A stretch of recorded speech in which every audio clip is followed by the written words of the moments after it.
Hello my dear friends, welcome to lucky education. और आज हम देखेंगे लेक्चर नंबर 9। जैसा कि आपको पता है हम कवर कर रहे हैं क्लास 10 की फिजिक्स। और फिजिक्स में हम पहुंच गए अब कहां पर, डिपेंडेंस ऑफ रेजिस्टेंस। लास्ट वाले लेक्चर में मैंने आपको क्या पढ़ाया था? लास्ट वाले लेक्चर में मैंने बताया था रेजिस्टेंस के बारे में कि कोई भी जो कंडक्टर होता है या कोई भी मटेरियल होता है उसका रेजिस्टेंस क्या होता है। तो सिंपल सा इतना ध्यान रखना कि किसी भी कंडक्टर में जो करंट फ्लो करती है तो करंट के फ्लो में जो ऑब्स्ट्रक्शन आती है, जो रेजिस्टेंस आता है या कोई भी चीज़ जो करंट के फ्लो को रोकती है वो चीज़ क्या कहलाती है? रेजिस्टेंस कहलाती है। और रेजिस्टेंस को हम आर से रिप्रेजेंट करते हैं। और रेजिस्टेंस की जो यूनिट बताई थी वो मैंने क्या बताई थी? ओम बताई थी। ठीक है, तो आज जो हम पढ़ने वाले हैं वो पढ़ने वाले हैं डिपेंडेंस ऑफ रेजिस्टेंस की। कोई भी मटेरियल है उसका रेजिस्टेंस किन किन चीज़ों पर डिपेंड करता है। कई बार रेजिस्टेंस बढ़ जाएगा, कई बार रेजिस्टेंस कम हो जाएगा। तो कुछ फैक्टर्स हैं जो रेजिस्टेंस को क्या करते हैं? इन्फ्लुएंस करते हैं, मतलब प्रभावित करते हैं। तो कौन कौन से फैक्टर्स हैं जो रेजिस्टेंस को प्रभावित करते हैं, इन्फ्लुएंस करते हैं? उन फैक्टर्स को हम देखते हैं। बहुत सिंपल है, अच्छा टॉपिक है, प्यारा सा टॉपिक है। देखो रेजिस्टेंस किन किन चीज़ों पर डिपेंड करता है, उन फैक्टर्स के नाम जानते हैं। पहला है लेंथ ऑफ द कंडक्टर। अगर कोई मान लो कंडक्टर है तो उसकी लेंथ क्या है। Number 2 cross section area. Cross section area, area को हम रिप्रेजेंट करेंगे ए से, लेंथ को रिप्रेजेंट करेंगे एल से। नंबर 3 ये हो जाएगा टेम्परेचर। तीसरा किस पे हो जाएगा? टेम्परेचर। और नंबर 4 मटेरियल, मतलब कोई भी जो कंडक्टर है वो किस मटेरियल का बना हुआ है। तो जो रेजिस्टेंस है वो मेनली 4 चीज़ों पे डिपेंड करता है। कोई भी कंडक्टर है उसका जो रेजिस्टेंस है, अगर कोई पूछ ले कितनी चीज़ों पे डिपेंड करता है? 4।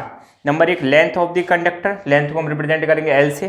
दूसरा cross section area of the conductor, ये क्या हो जाएगा? ए से रिप्रेजेंट करेंगे। तीसरा टेम्परेचर और मटेरियल। अब इनको समझेंगे, एक एक करके समझेंगे चारों को बहुत मस्त तरीके से, टेंशन मत लो।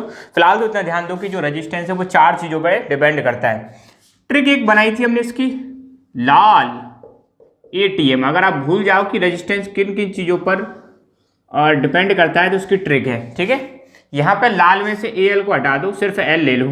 एल का मतलब लेंथ, ए का मतलब क्रॉस सेक्शन एरिया, टी का मतलब टेम्परेचर, एम का मतलब मटेरियल। सिंपल है। लाल एटीएम से आपको याद रखना है कि किन किन चीज़ों पे डिपेंड करता है। अब एक एक करके हम देखते हैं। ठीक है, एक एक करके सारी चीज़ों को समझेंगे कि कोई भी कंडक्टर का रेजिस्टेंस है वो किन किन चीज़ों पे डिपेंड करता है। इस ट्रिक को आप मतलब ध्यान रखना। लाल एटीएम जो है ये आपको बताएगी कि किन किन चीज़ों पर जो रेजिस्टेंस है वो डिपेंड करता है।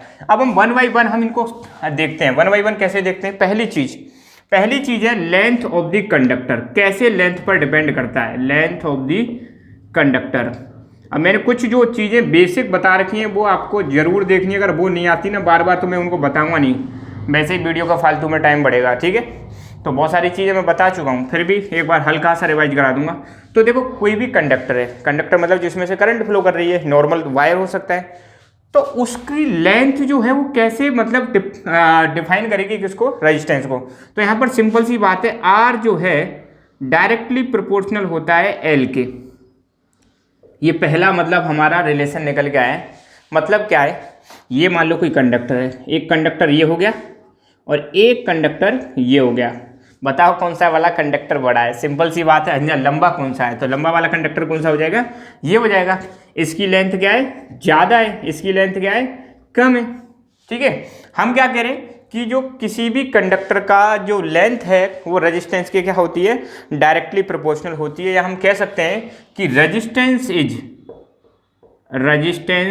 इज डायरेक्टली, अब ये लिखने की जरूरत नहीं है, resistance is directly proportional to the length of conductor. इतनी चीज ध्यान रखना कि जो रेजिस्टेंस है वो डायरेक्टली प्रोपोर्शनल होता है किसके? Length of the conductor. या कंडक्टर ना लिखे तो आप वायर लिख सकते हो, किसी भी मतलब कोई भी मटेरियल हो सकता है, उसको कोई वायर ले लो आप। ठीक है, अब तार छोटा है बड़ा है तो डायरेक्टली प्रोपोर्शनल मैंने क्या बताया था? सिंपल सी बात है, डायरेक्टली प्रोपोर्शनल में मैंने बताया था कि एक क्वांटिटी अगर बढ़ती है तो दूसरी क्वांटिटी भी क्या हो जाएगी? बढ़ जाएगी। समझो इसको, सिंपल सा आसानी से समझना है। अगर किसी कंडक्टर की लेंथ हम बढ़ाते हैं, क्या बढ़ाते हैं? अगर किसी कंडक्टर की हम लेंथ को बढ़ाते हैं तो उसका रेजिस्टेंस क्या हो जाएगा, बढ़ जाएगा। और अगर किसी कंडक्टर की लेंथ कम करते हैं तो रेजिस्टेंस भी क्या हो जाएगा, कम हो जाएगा।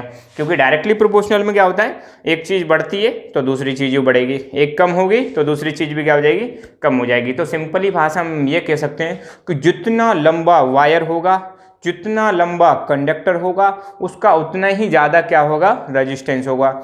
जितना छोटा कंडक्टर होगा उसका रेजिस्टेंस उतना ही कम होगा। या फिर हम इसको करंट की भाषा में बात करें तो जो लंबे कंडक्टर होते हैं उसमें करंट फ्लो में क्या होगा, ज़्यादा रेजिस्टेंस होगा। छोटे जो कंडक्टर होते हैं उसमें करंट आसानी से फ्लो कर सकती है, अगर लैंग्वेज करंट की लैंग्वेज में इसको बात करें। सिंपल है, कोई दिक्कत? क्या लिख रखा है यहाँ पे, resistance is directly proportional to the length of wire. कोई भी जो वायर है उसकी लेंथ के डायरेक्टली प्रोपोर्शनल होता है कौन, रेजिस्टेंस। जैसे जैसे लेंथ बढ़ेगी वैसे वैसे रेजिस्टेंस बढ़ेगा, जैसे जैसे लेंथ कम होगी रेजिस्टेंस क्या हो जाएगा, कम हो जाएगा। तो ये रिलेशन आपको याद रखना है। कौन सा रिलेशन याद रखना है कि R is directly proportional to the length of the conductor. दूसरा पॉइंट क्या याद रखना है, नंबर 2 देखो, नंबर 2 क्या कह रहा है, क्रॉस सेक्शन एरिया। पहली बात तो समझो क्रॉस सेक्शन एरिया क्या है। अब देखो सिंपली बात मैं बताऊं, ये मान लो कोई वायर है, ये मान लो कोई वायर है, इसको ऐसे काट दो, अब सामने से ऐसा दिखेगा, तो ये क्या हो गया, इसका क्रॉस सेक्शन एरिया। अब मैं ऐसे दिखा रहा हूं तो मतलब तार की मोटाई हो गई। यहाँ से अगर ये क्रॉस सेक्शन एरिया देख के क्या बता सकते हो, तार की मोटाई बता सकते हो। जैसे मान लो ये वाला जो हिस्सा है, ये वाला जो हिस्सा है, ये वाला हिस्सा है, तार को अगर ऐसे काटेंगे, ठीक है, तो अब देखो एक बार देख के बताओ कि एरिया किसका ज़्यादा हुआ। अब इसको ऐसे काटेंगे, सामने से दिखेगा, तो ये क्या कहलाएगा, ये कहलाएगा क्रॉस सेक्शन एरिया। किसका, कंडक्टर का। काट के देख रहे हैं तो मतलब तार की मोटाई भी हो गई एक प्रकार से, हम क्या कह सकते हैं, it is the thickness of wire. तो क्रॉस सेक्शन एरिया इसका ज़्यादा, इसका कम है, और मान लो बिल्कुल ही छोटा है, ये और कम हो जाएगा। हो सकता है इतना मोटा हो तार, और ज़्यादा बड़ा हो सकता है क्रॉस सेक्शन एरिया। तो आपने देखे होंगे घर में जो वायर यूज करते हैं वो छोटे छोटे वायर होते हैं, उनका क्रॉस सेक्शन एरिया बहुत कम होता है। मगर जो ओवरहेड लाइंस होती हैं, जो मतलब खंबे जो लगे रहते हैं बिजली के खंबे, उनमें जो तार जाते हैं बहुत मोटे मोटे रहते हैं। या फिर आपने अंडरग्राउंड केबल देखोगे, ऐसे ऐसे मोटे मोटे वायर रहते हैं।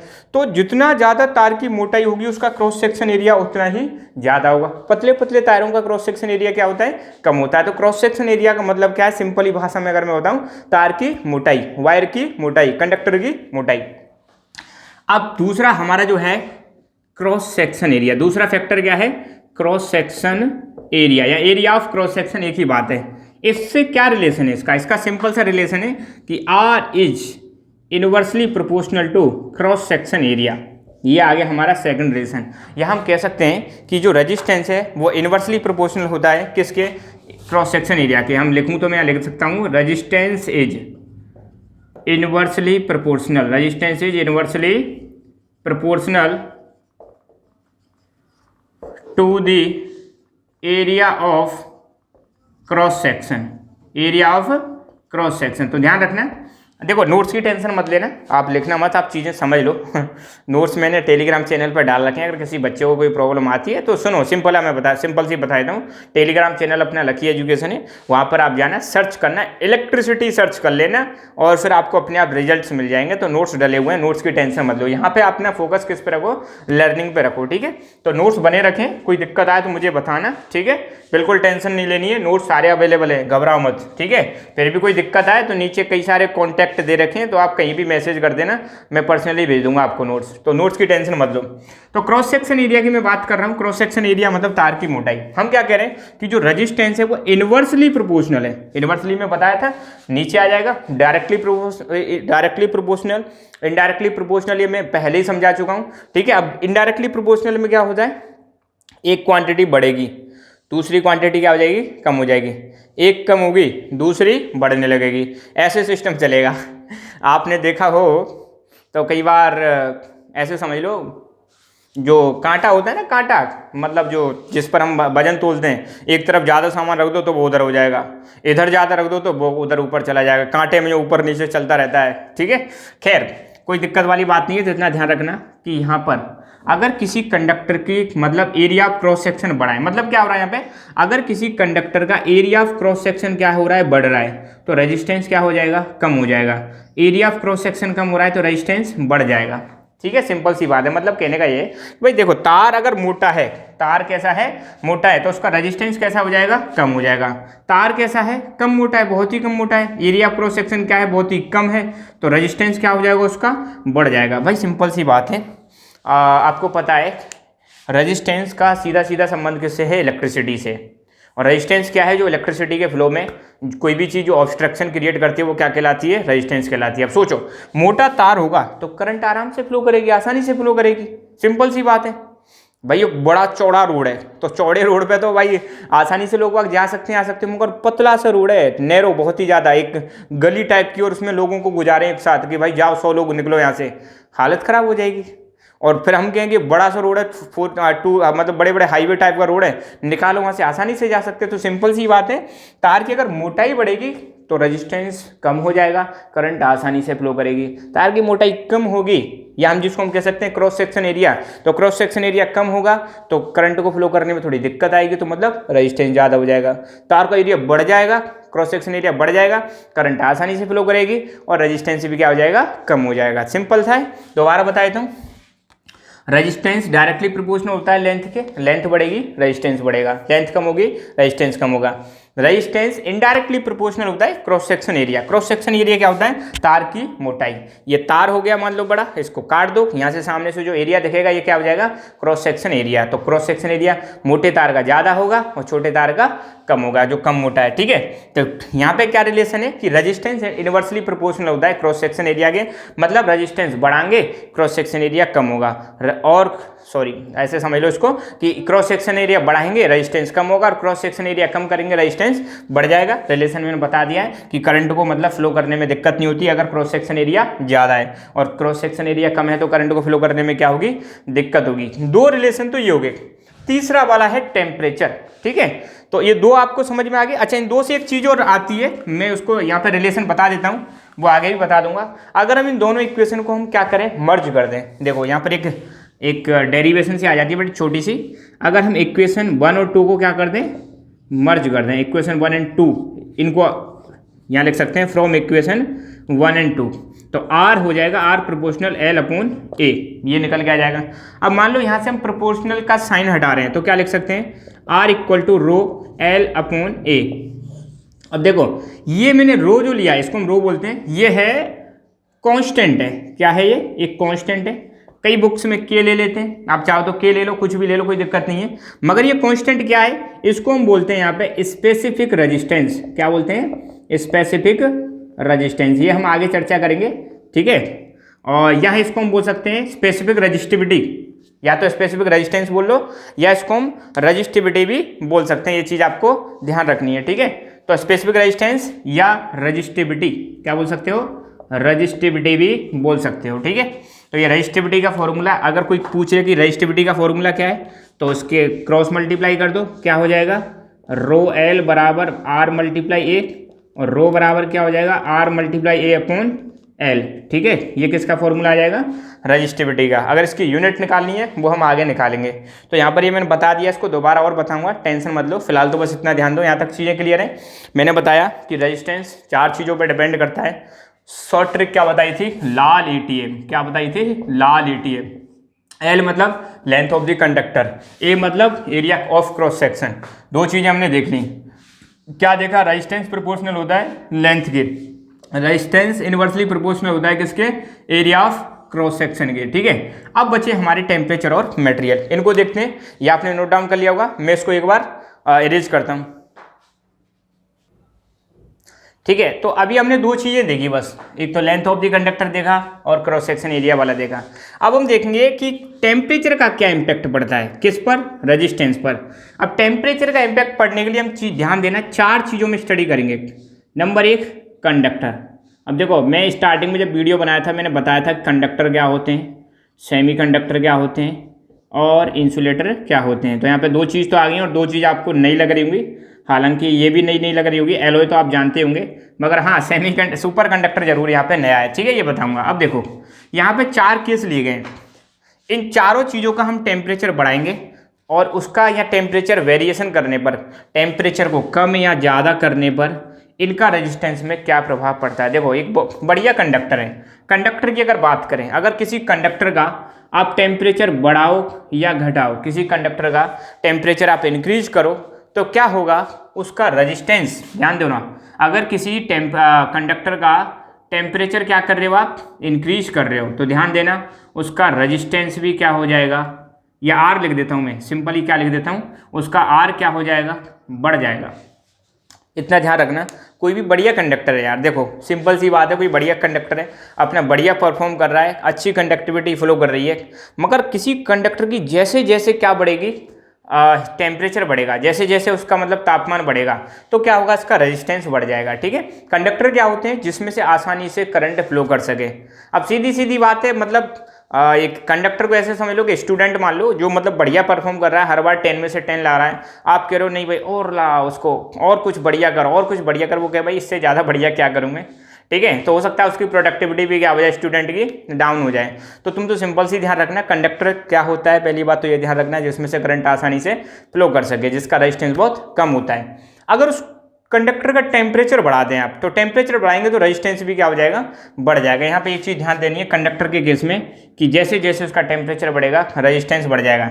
दूसरा एलॉय, एलॉय क्या होते हैं, एलॉय होती है मिश्र धातु, इनको हम क्या बोलते हैं, मिश्र धातु बोलते हैं। जब दो या दो से अधिक मेटल्स को आप मिला दो तो क्या बन जाएगा, एलॉय बन जाएगा। अच्छा, कंडक्टर की बात करें तो ध्यान रखना कौन कौन, अगर कंडक्टर के कोई एग्जाम्पल पूछ ले तो कॉपर हो गया, Cu, ठीक है, उसके बाद सिल्वर, कॉपर, सिल्वर, आयरन, ये क्या हो जाएंगे आपके, गोल्ड, क्या हो जाएंगे, कंडक्टर हो जाएंगे। ठीक है, कॉपर, सिल्वर, गोल्ड, आयरन, ये सारे के सारे क्या हो जाएंगे, कंडक्टर हो जाएंगे, कंडक्टर हो जाएंगे। और जैसे जैसे इनका टेम्परेचर बढ़ेगा रेजिस्टेंस बढ़ जाएगा।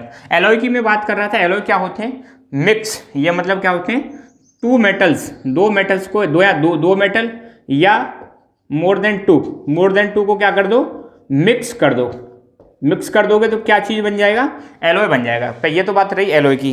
अब हम बात कर रहे हैं कि अगर एलॉय का हम क्या करते हैं, टेम्परेचर बढ़ाते हैं, एलॉय का हम टेम्परेचर बढ़ाते हैं, तो यहाँ पे खास बात क्या है, रेजिस्टेंस में नेग्लिजिबल चेंज आता है। कैसा चेंज आता है, नेग्लिजिबल चेंज। नेग्लिजिबल चेंज का मतलब है ना के बराबर। ठीक है, ना के बराबर मतलब, ध्यान दो, दोबारा मैं बता रहा हूँ, टेम्परेचर, अगर कंडक्टर का टेम्परेचर बढ़ा रहे हो तो रेजिस्टेंस बढ़ जाएगा, एलॉय का टेम्परेचर बढ़ा रहे हो तो रेजिस्टेंस में नेग्लिजिबल चेंज आएगा। और एलॉय क्या होते हैं, मिक्स धातु होती हैं, दो या दो से ज़्यादा धातुओं को क्या कर दो, दो या दो से ज़्यादा मेटल्स को क्या कर दो, मिक्स कर दो, तो क्या बन जाएगा, एलॉय बन जाएगा। ठीक है, इसके एग्जाम्पल ध्यान देना, दो एग्जाम्पल है, यहाँ पे लिखने में स्पेस में दिक्कत आ रही है। एक है आपका मैग्नीन और दूसरा है कॉन्स्टेंटन, मैग्नीन और दूसरा कौन सा है, कॉन्स्टेंटन, मैग्नीन और कॉन्स्टेंटन। ठीक है, ये क्या हो गया, हमारे एलॉय हो गए।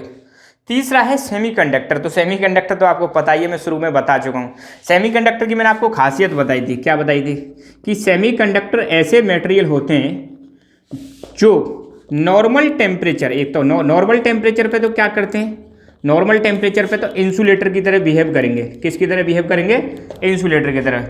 मगर जैसे इनका टेम्परेचर क्या करोगे आप, बढ़ा दो, तो ये क्या बन जाते हैं, कंडक्टर बन जाते हैं। ठीक है, अब इंसुलेटर क्या होगा, इंसुलेटर वो होगा जिसमें करंट फ्लो नहीं कर रही, करंट नहीं फ्लो कर रही मतलब उसका रेजिस्टेंस क्या है, बहुत ज़्यादा है। और जैसे ही आपने टेम्परेचर बढ़ाया तो वो कंडक्टर बनेगा, और कंडक्टर क्या होता है, जिसका रेजिस्टेंस कम होता है। इसका मतलब ये है कि अगर सेमीकंडक्टर का आप टेम्परेचर बढ़ा रहे हो तो रेजिस्टेंस क्या हो जाएगा, कम हो जाएगा। ठीक है, ये चीज़ समझ में आ रही है। तीनों रिलेशन अभी मैं दोबारा बताऊँ, बार बार रिवाइज कराऊंगा। कंडक्टर का टेम्परेचर बढ़ाओगे तो रेजिस्टेंस बढ़ जाएगा, कंडक्टर का टेम्परेचर बढ़ाओगे रेजिस्टेंस बढ़ जाएगा। एलॉय का टेम्परेचर बढ़ाओगे रेजिस्टेंस पर नेग्लिजिबल चेंज आएगा, ना के बराबर चेंज आएगा। मगर सेमीकंडक्टर का टेम्परेचर बढ़ाओगे तो उसका रेजिस्टेंस क्या हो जाता है, कम हो जाता है। तो सेमीकंडक्टर की यही खासियत होती है कि जैसे ही उनका टेम्परेचर बढ़ाओगे तो वो कंडक्टर बन जाते हैं, और नॉर्मल रूम टेम्परेचर पर वो किसकी तरह बिहेव करते हैं, इंसुलेटर की तरह बिहेव करते हैं। लास्ट चीज़ बची है, चलो मैं इनको लिख भी दूंगा, टेंशन मत लेना। ठीक है, अभी आपको कोई लिखने नोट्स बना रहा हो तो इनको मैं अभी लिख के बता दूंगा, डोंट वरी। और अब बात करेंगे हम सुपर कंडक्टर की। सुपर कंडक्टर क्या होते हैं, हाँ भाई एक चीज और समझनी है कि सुपर कंडक्टर देखना है अब आपको। ठीक है, सेमीकंडक्टर हो गया, सेमीकंडक्टर में बताया टेम्परेचर बढ़ाएंगे तो रेजिस्टेंस क्या हो जाएगा, कम हो जाएगा। इसके अगर एग्जाम्पल की बात करें तो सिलिकॉन, जर्मेनियम। सिलिकॉन और जर्मेनियम ऐसे मटेरियल हैं जिनमें अगर आप क्या करोगे, सिलिकॉन जर्मेनियम में टेम्परेचर बढ़ाओगे तो उसका रेजिस्टेंस क्या हो जाता है, कम। अब बात कर रहे हैं सुपर कंडक्टर। सुपर कंडक्टर का मतलब क्या, वैसे ही नाम के आगे सुपर लग गया, कंडक्टर और वो भी कैसा, सुपर।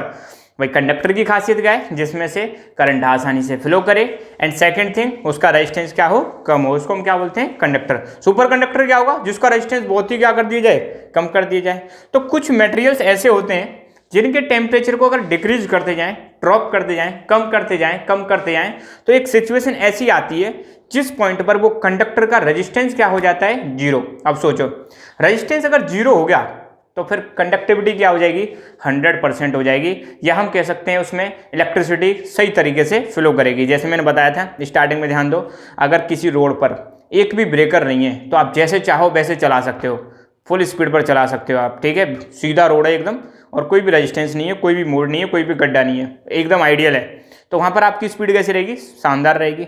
अब सोचो उसमें गड्ढे ही गड्ढे हो या फिर ब्रेकर हो, तो फिर वो किसकी तरह काम करेंगे, रेजिस्टेंस की तरह काम करेंगे, और आपकी जो व्हीकल की स्पीड है वो सही से नहीं मेंटेन हो पाएगी, कभी कम या कभी ज़्यादा। तो सुपर कंडक्टर वही है, आइडियल कंडीशन है कि जहाँ पर टेम्परेचर को कम करते जाएं, कम करते जाएं, तो एक सिचुएशन ऐसी आएगी कि रेजिस्टेंस क्या हो जाता है, किसी सर्टेन पॉइंट पर जीरो बन जाता है, ठीक है। तो देखो, रेजिस्टेंस बिकम्स जीरो, रेजिस्टेंस क्या हो जाता है, जीरो हो जाता है when temperature is reduced to a certain point. अगर किसी मटेरियल में हम उसका टेम्परेचर क्या करते जाएं, कम करते जाएं, कम करते जाएं, तो एक ऐसा बिंदु आएगा, एक ऐसा पॉइंट आएगा जहां पर उसका रेजिस्टेंस क्या हो जाएगा, जीरो हो जाएगा। ऐसे जो मटेरियल्स होते हैं, ऐसे जो मेटल्स होते हैं, उनको हम क्या बोलते हैं, सुपर कंडक्टर बोलेंगे। इसका एक एग्जांपल है मरकरी। मरकरी तो आपने सुना ही होगा, अपना जो थर्मोमीटर है उसमें भी क्या भरा रहता है, मरकरी भरा रहता है। अगर मरकरी का टेम्परेचर कितना रिड्यूस कर दो, 4.2 केल्विन तक रिड्यूस कर दो, तो 4.2 पर इसका रेजिस्टेंस, 4.2 केल्विन पर इसका रेजिस्टेंस क्या हो जाता है, जीरो। और जब रेजिस्टेंस जीरो हो जाएगा तो उसकी कंडक्टिविटी 100% हो जाएगी। क्या कंडक्टिविटी, करंट फ्लो करने की कैपेसिटी क्या है, 100% हो जाएगी। इसमें लॉस बिल्कुल शून्य हो जाएंगे, जीरो हो जाएंगे, ठीक है। तो एक बार दोबारा देख लो, फटाफट बता देता हूँ। कंडक्टर का टेम्परेचर बढ़ाओ, रेजिस्टेंस बढ़ेगा। अलॉय का टेम्परेचर बढ़ाओ, रेजिस्टेंस पर ना के बराबर प्रभाव पड़ता है। सेमीकंडक्टर का रेजिस्टेंस बढ़ाओ, सेमीकंडक्टर का टेम्परेचर बढ़ाओ, रेजिस्टेंस क्या हो जाता है, कम। और सुपर कंडक्टर कैसे हैं, जहाँ पर अगर किसी मटेरियल की टेम्परेचर को कम करते जाएं तो एक सर्टेन पॉइंट पर उसका रेजिस्टेंस क्या हो जाता है, जीरो हो जाता है। उसको हम क्या बोलते हैं, सुपर कंडक्टर बोलते हैं। एग्जाम्पल मरकरी, ठीक है। अब इनकी एक बार लैंग्वेज, अच्छा एक चीज़ और मुझे बतानी है, इसको एक बार देख लो, आप नोट करो। पेपर में कई बार ग्राफ और पूछ लिया जाता है, ठीक है। तो ग्राफ मतलब, अब ध्यान दो, हमने पहला केस देखा किस पर, लेंथ वाला केस देखा था कि अगर किसी कंडक्टर की लेंथ बढ़ा दी जाए, मान लो यहां पर हम लेंथ ले लेते हैं, क्या ले लेते हैं, लेंथ ले लेते हैं, और यहां पर हम क्या ले लेते हैं, रेजिस्टेंस ले लेते हैं। लेंथ और ये हो गया रेजिस्टेंस, ये हो गई लेंथ, ठीक है। ये एक्स एक्सिस हो गया और ये वाई एक्सिस। तो इसके बीच में ग्राफ कैसा बनेगा, ये कई बार पूछ लिया जाता है, बहुत सिंपल सा है, ध्यान रखना एक नंबर में। तो एक जगह पे आप लेंथ ले लो, एक जगह पे क्या ले लो, आप रेजिस्टेंस ले लो। तो सिंपल सी चीज बता देना कि इसका जो ग्राफ बनेगा वो कैसा बनेगा, ऐसा ग्राफ बनेगा, ठीक है। दूसरा क्या है, अगर मान लो इसका क्रॉस सेक्शन एरिया वाला आ जाए, किसका आ जाए, कि क्रॉस सेक्शन एरिया और रेजिस्टेंस के बीच में क्या बनाओ, ग्राफ बनाओ इनका। आपको पता ही है, रेजिस्टेंस जो होता है डायरेक्टली प्रोपोर्शनल होता है लेंथ के। जब कोई चीज़ डायरेक्टली प्रोपोर्शनल होती है तो उसका ग्राफ कैसा बनता है, स्ट्रेट बनता है। ध्यान दो, ओम के नियम में भी मैंने बताया था, ओम्स लॉ में क्या बताया था, वी प्रोपोर्शनल टू होता है आई, इनके बीच में ग्राफ बनाओगे तो ये भी कैसा बनेगा, वी और आई के बीच में ये भी कैसा बनेगा, स्ट्रेट बनेगा। सिंपल सी बात है। अब क्रॉस सेक्शन एरिया के केस में मैंने क्या बताया, आर इनवर्सली प्रोपोर्शनल होता है किसके, एरिया ऑफ क्रॉस सेक्शन। यहां पर जो ग्राफ बनने वाला है, ध्यान देना, यहां पर जो ग्राफ बनेगा ऐसे बनेगा, ठीक है। जैसे मान लो आपने यहां पे क्या ले लिया, सपोज यहां पर रेजिस्टेंस ले लिया, कहीं भी ले लो कोई फर्क नहीं पड़ेगा, और यहां पर क्या ले लो, क्रॉस सेक्शन एरिया ले लिया, क्रॉस सेक्शन एरिया, ठीक है। ये क्रॉस सेक्शन एरिया हो गया और यहाँ पे क्या हो गया, रेजिस्टेंस। अब देखो इस पॉइंट को लो आप, इस पॉइंट पर आप देखोगे तो रेजिस्टेंस क्या है, बहुत ज़्यादा, सॉरी हाँ, इस पॉइंट पर आप देखोगे तो रेजिस्टेंस क्या है, बहुत ज़्यादा, मगर क्रॉस सेक्शन एरिया बहुत कम है। रेजिस्टेंस तो यहाँ पे बहुत ज़्यादा है इस पॉइंट पर, मगर क्रॉस सेक्शन एरिया क्या है, कम है। आगे बढ़ जाओ इस पॉइंट पर, इस पॉइंट पर आप देखोगे यहाँ पे रेजिस्टेंस क्या हो गया, कम हो गया, मगर क्रॉस सेक्शन एरिया क्या हो गया, बहुत ज़्यादा बढ़ गया, ठीक है भाई। यहाँ पर आप देखो, दोबारा मैं बता रहा हूँ, ग्राफ अगर पढ़ना आता हो आपको, इस पॉइंट को अगर हम लें, ये भाई ये पॉइंट ले लिया हमने, ये वाला पॉइंट, यहाँ पर आप देखो, यहाँ पर इसका रजिस्टेंस तो है बहुत ज़्यादा, मगर इसका क्रॉस सेक्शन एरिया वो क्या है, बहुत कम है। सिंपल सी बात है। अब मैं कह रहा हूँ इस पॉइंट को ले लो, इस पॉइंट को लो, तो इसको एक बार मिला के देखो यहाँ पर। अब यहाँ पे आप देखोगे तो इसका रजिस्टेंस तो क्या हो गया, इस जगह पर इसका रजिस्टेंस कम हो गया, मगर क्रॉस सेक्शन एरिया ये क्या हो गया, बढ़ गया। मतलब सीधी सीधी बात है, एक चीज बढ़ रही है तो दूसरी चीज घट रही है। ये किसका ग्राफ हो गया, ये ग्राफ हो गया हमारा क्रॉस सेक्शन एरिया का। तो सिंपल सा ध्यान रखना, अगर रजिस्टेंस और लेंथ के बीच में आए स्ट्रेट ग्राफ बना के आना, अगर रजिस्टेंस और क्रॉस सेक्शन एरिया के बीच में आए तो उसको ऐसा स्लोप वाला बना देना, ठीक है। और ये क्या रिप्रेजेंट कर रहा है, एक तरफ कोई एक चीज बढ़ रही है तो दूसरी कम हो रही है, दूसरी बढ़ रही है तो पहली कम हो रही है, ऐसे करके ये बताएगा। और ओम के नियम वाला ग्राफ भी ये, और इनमें से क्वेश्चन बोर्ड के एग्जाम में आ चुका है, तो उसका भी आपको ध्यान रखना है। एक बार इनको नोट कर सकते हो। हाँ, अब एक पॉइंट और रह गया हमारा इनमें से, लेंथ हमने देख ली, क्रॉस सेक्शन एरिया देख लिया, टेम्परेचर देख लिया, ग्राफ देख लिया, मटेरियल। मटेरियल में छोटा सा पॉइंट एक याद रखना है, एक नंबर में क्वेश्चन बन सकता है कि हमारा जो रजिस्टेंस है, आपको पता है जो अपना रजिस्टेंस है वो किस पे डिपेंड करता है, किसी भी कंडक्टर के मटेरियल पर। अलग अलग मटेरियल का रेजिस्टेंस क्या होता है, अलग अलग होता है, ये चीज़ आप ध्यान रखना। वैसे नॉर्मली आप ध्यान रखना, करंट इंसुलेटर में तो फ्लो करेगी नहीं, और मेटल्स में ही फ्लो करेगी, ठीक है। और सेमीकंडक्टर में उसका टेम्परेचर बढ़ाते हैं तब फ्लो करती है।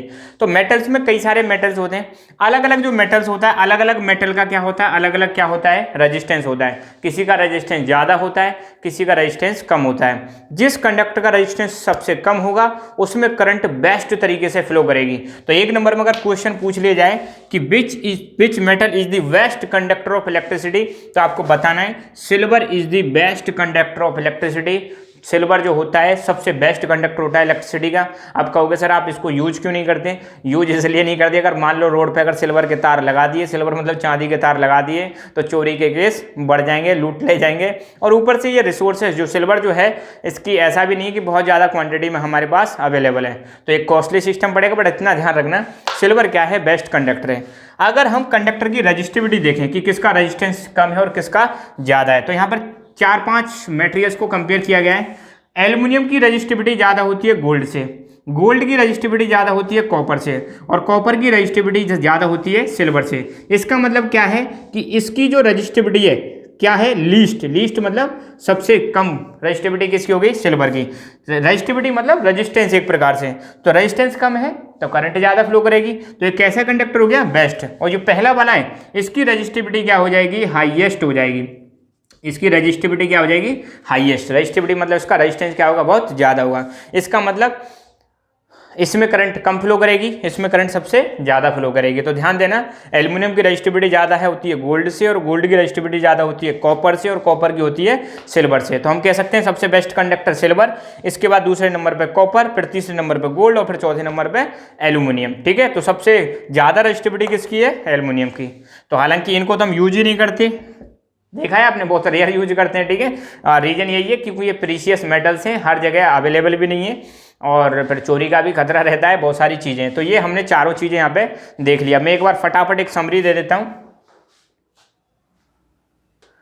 देखो फटाफट 2 मिनट में इसको कंपाइल कर लेते हैं। जो हमने पढ़ा है, मैंने बताया था रेजिस्टेंस 4 चीज़ों पर डिपेंड करता है। Number 1 length of the conductor, तो सिंपल सा ध्यान रखना, आर प्रोपोर्शनल होता है लेंथ के, लेंथ बढ़ेगी रेजिस्टेंस बढ़ जाएगा, लेंथ कम होगी रेजिस्टेंस कम हो जाएगा, ठीक है। सिंपल सी बात है। और इसका ग्राफ बनाएं, आर के बीच में और एल के बीच में ग्राफ ऐसा बनेगा, ठीक है। दूसरा cross section area, resistance inversely proportional होता है क्रॉस सेक्शन एरिया के, और इसका ग्राफ बनाएंगे ऐसा बनेगा, ठीक है। ये चीज़ आपको ध्यान रखनी है, मतलब क्रॉस सेक्शन एरिया बढ़ेगा तो रेजिस्टेंस कम हो जाएगा, क्रॉस सेक्शन एरिया कम होगा तो रेजिस्टेंस बढ़ जाएगा। तीसरा है टेम्परेचर, टेम्परेचर में 4 केस बताए थे। नंबर 1 कंडक्टर, कंडक्टर में क्या बताया था, अगर किसी कंडक्टर का टेम्परेचर बढ़ाओगे रेजिस्टेंस बढ़ जाएगा। दूसरा फिर मैंने बताया था अलॉय, अगर किसी अलॉय का टेम्परेचर बढ़ाओगे तो रेजिस्टेंस पर नेग्लिजिबल फर्क पड़ेगा, कैसा फर्क पड़ेगा, ना के बराबर फर्क पड़ेगा। तीसरा मैंने क्या बताया था, सेमी कंडक्टर, अगर सेमी कंडक्टर का टेम्परेचर बढ़ाते हो तो रेजिस्टेंस क्या हो जाएगा, कम हो जाएगा। और चौथा चीज़ मैंने क्या बताई थी, चौथी चीज़ मैंने बताई थी सुपर कंडक्टर। कौन सा conductor, super conductor. Super conductor मैंने क्या बताया था, अगर किसी मटेरियल का या कंडक्टर का टेम्परेचर आप क्या करते चले आओ, कम करते चले आओ, तो एक ऐसा पॉइंट आएगा जहाँ पर रेजिस्टेंस क्या हो जाता है, 0, और जब रेजिस्टेंस जीरो हो जाता है तो वो कंडक्टर क्या बन जाएगा, सुपर कंडक्टर बन जाएगा। और रेजिस्टेंस जीरो होगा तो उसमें मैक्सिमम करंट फ्लो करेगी, मैक्सिमम करंट फ्लो करेगी। फिर उसके करंट के जो करंट का जो फ्लो करने का जो पाथ है उसमें रेजिस्टेंस क्या हो जाएगा, जीरो हो जाएगा। तो बेस्ट तरीके से करंट क्या करेगी, फ्लो करेगी। इसका एग्जांपल मैंने बताया था मरकरी, क्या बताया था, मरकरी। और कितने टेम्परेचर पर, 4.2 केल्विन पर मरकरी का रेजिस्टेंस क्या हो जाता है, जीरो हो जाता है। मटेरियल्स की बात की थी, मैंने बताया था सिल्वर क्या है, बेस्ट मटेरियल है, बेस्ट कंडक्टर है। किसका, इलेक्ट्रिसिटी का सिल्वर बेस्ट कंडक्टर है। और बाकी सबकी रेजिस्टिविटी बाकी सबका जो मतलब रेजिस्टिविटी है सिल्वर से ज़्यादा है, सिल्वर की रेजिस्टिविटी सबसे कम है, इसलिए सिल्वर क्या है, बेस्ट कंडक्टर है। अलग अलग मेटल्स का अलग अलग क्या होता है, रेजिस्टेंस होता है, इसीलिए उनकी जो रेजिस्टिविटी होती है वो भी क्या होती है, अलग अलग होती है। बस ये 4 पॉइंट है, सिंपल से मैंने बता ही दिया। याद कैसे रखने हैं, लाल एटीएम किससे याद रखना है, लाल एटीएम से याद रखना है। लाल एल का मतलब लेंथ ऑफ द कंडक्टर, ये मतलब एरिया क्रॉस सेक्शन, टेम्परेचर और मटेरियल। ठीक है, तो ये 4 पॉइंट है, बहुत सिंपल से हैं, ज़्यादा टेंशन लेनी नहीं है। नोट्स मैंने डाल दिए, कोई दिक्कत हो तो आप मुझे बता सकते हो, और फिर भी कोई दिक्कत हो बताना। आई होप आपको ये लेक्चर समझ में आया होगा, और आई विश सब चीज़ें आपकी नॉर्मल चलती रहें और अपनी पढ़ाई पर ध्यान दो, पढ़ते रहो, मुस्कुराते रहो, हेल्दी रहो। Thank you so much, God bless you all. जय हिंद, जय भारत।